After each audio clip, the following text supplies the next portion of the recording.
Hey guys, I just wanted to do this video really quick. I've been wanting to. So before I posted about putting in these spacers in here on the drive plate. See, this machine actually has one on right now. I took this one off of my Phoenix over here, and this is my Spider. But what I found out is these actually magnify the tamping action on the machines so they don't run as smooth. And you know, I'm kind of a fickle person. I want my machine to run really smooth because it sounds funny when it doesn't, or there's just way too much vibration. You guys know how much these machines vibrate. So I found out the way to take these off and adjust it. And the reason I wanted to put these on in the first place is because some of you may have experienced that right here, without this spacer on, the drive plate is actually knocking these bolts up here, and it's causing a rattling or a thumping or whatever, just kind of an unpleasant noise. And again, I'm fickle about those kind of things. I worry about what a customer's perception is if they hear like funny machines coming out of or funny noises coming out of my machine. So anyways, I just wanted to show you guys how I fixed it. What I did, obviously, is remove, and I'll just explain really quick and then I'll show you.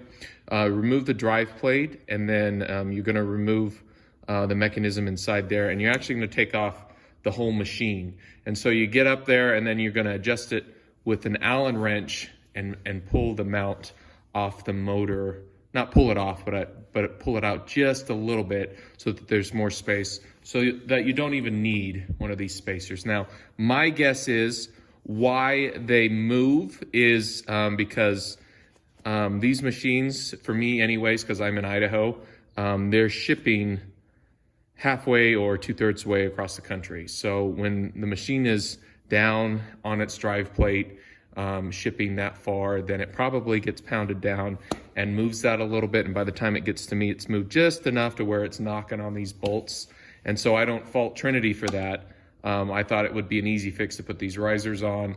It was, until I realized, actually, this makes my machine run not so smooth. So anyways, I'm gonna show you guys how I do it. Let's pop this off.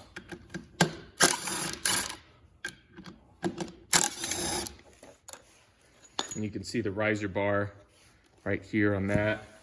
And we'll pop that off real quick.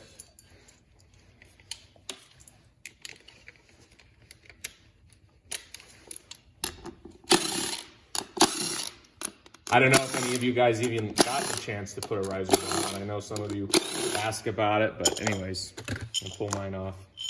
And that was really, really easy. See how easy that was? It's easier than going in and making this change, but this change that I'm showing you guys right now is a little bit more permanent after I get this back on.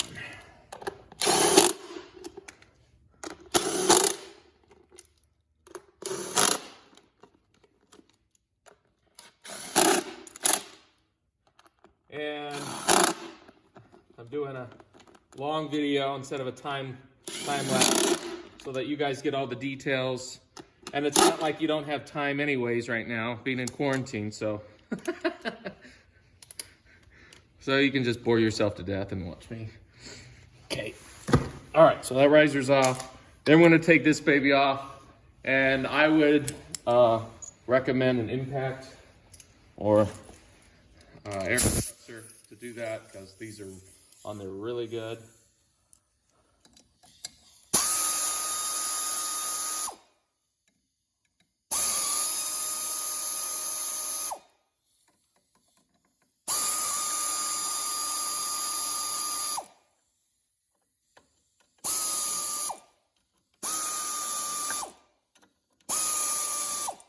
And I don't know if any of you guys have ever taken these off before.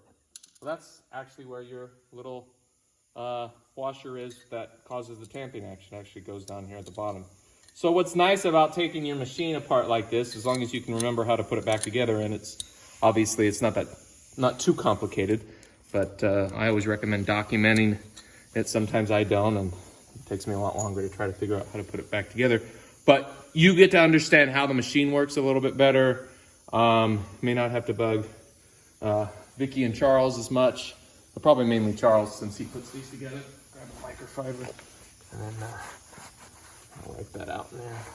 And then we're gonna take, what we're doing is we're gonna move this mechanism, or this piece in here, not mechanism, but we're gonna adjust the Allen bits back here, loosen those up, and pull this out just a little bit. And in order to do that, I found you have to, you actually have to pull the motor off. So you're gonna have to pop these off, and you can't even see on the camera. You're gonna have to pop these off right here and take them off. So that's kind of where the the video gets long, I guess. But if you ever want to know how to do it, then you'll know from then on. And what better time than now to make sure your equipment is running top notch, everything's tightened down. I'm still getting jobs here and there, but I'm still bored out of my mind because I don't have that many jobs. I gotta make more phone calls, at least follow up with people or reach out to try to prospect to new people. Even though right now is kind of a hard time to sell anybody, but working on equipment's not a bad pastime either. So, okay, that side's off. That came off fairly easy. Pop that off on this side.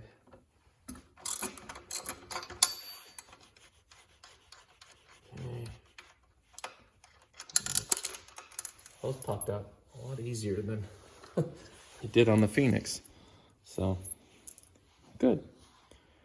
That is good. Okay, then slide that out there. Pop this up like so. Let's see if I can show you guys the inside of this. Hold on one sec. So you're gonna have to take off and bolt these screws in here. Another bit in here, make sure big enough. Yep, that's what I'm looking for. Okay.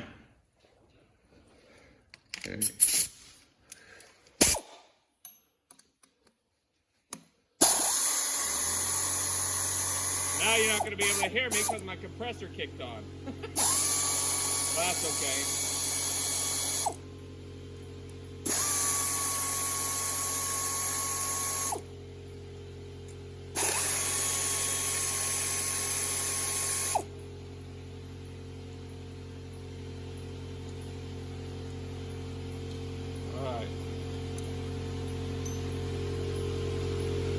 Those popped off easy enough.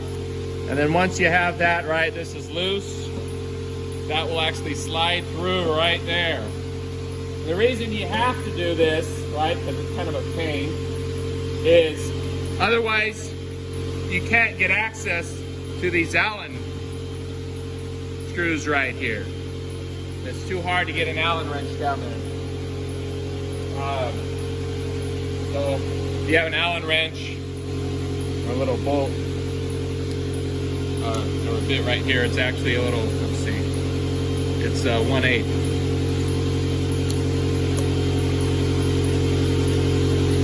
Yeah, just loosen that up there, right there.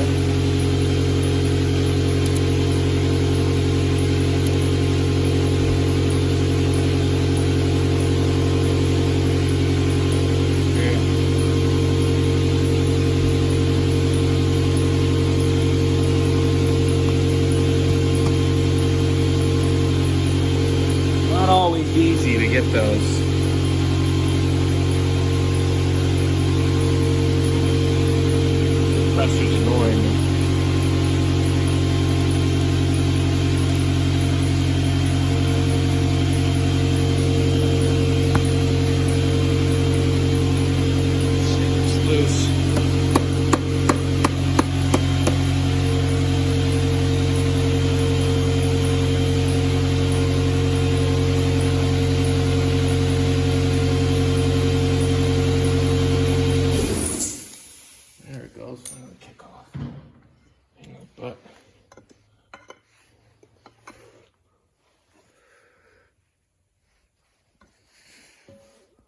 Guys, I wish I knew the secret to getting these really loose.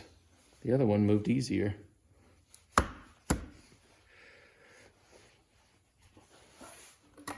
probably be easier if I unplug that and pull it out.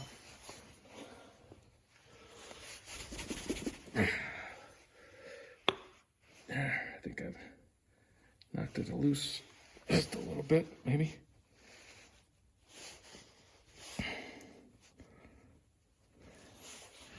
Being counterproductive because I'm knocking it farther in.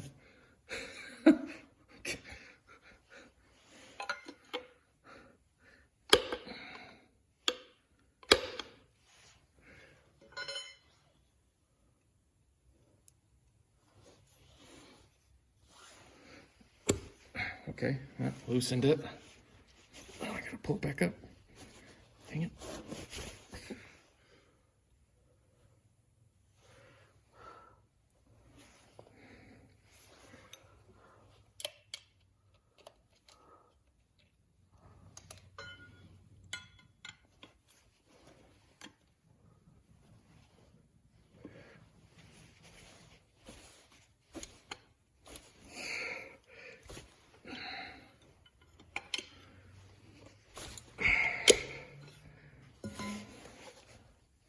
My own unorthodox ways of trying to pull this up. Like any man would do. I'm using a crowbar here, trying to pull it out just a little bit. Maybe if I put some WD-40 in there, loosened it up a little bit, I don't know.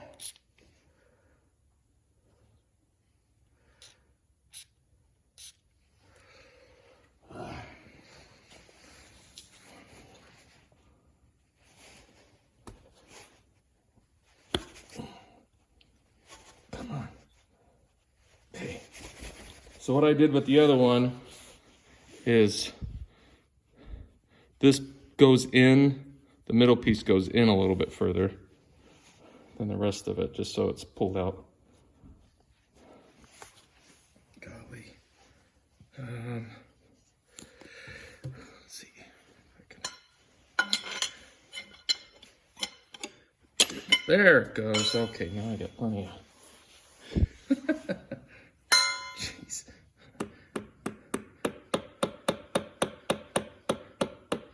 You guys are like, get to the point already. Come on, man. I'm tired of watching your crap. But I hope this is helpful to you guys. If you ever run into an issue where your drive plate is actually knocking on those bolts, or like anything else on these machines, like things loosen up and move, and you got to figure out where the noise is coming from, and so that's why you take it apart and figure it out. Okay. All right. I think I got it.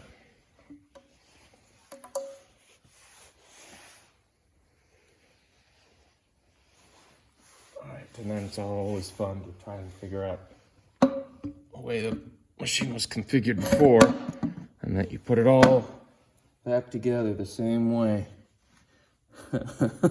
And luckily, I have multiple machines that I can reference, but it's not always the case with all you guys I know. Even then, like, all my machines are just a little bit different, so, but most of the time these pieces and parts of these machines are all pretty much the same. Okay.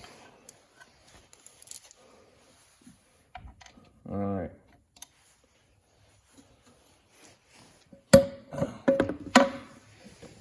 This all tightened up.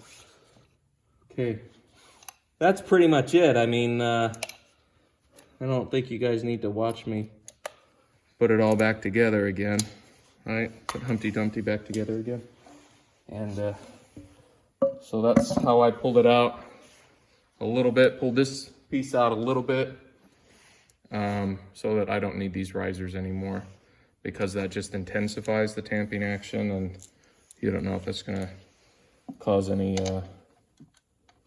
adverse effects to the carpeting, or just machine just not running nearly as smooth.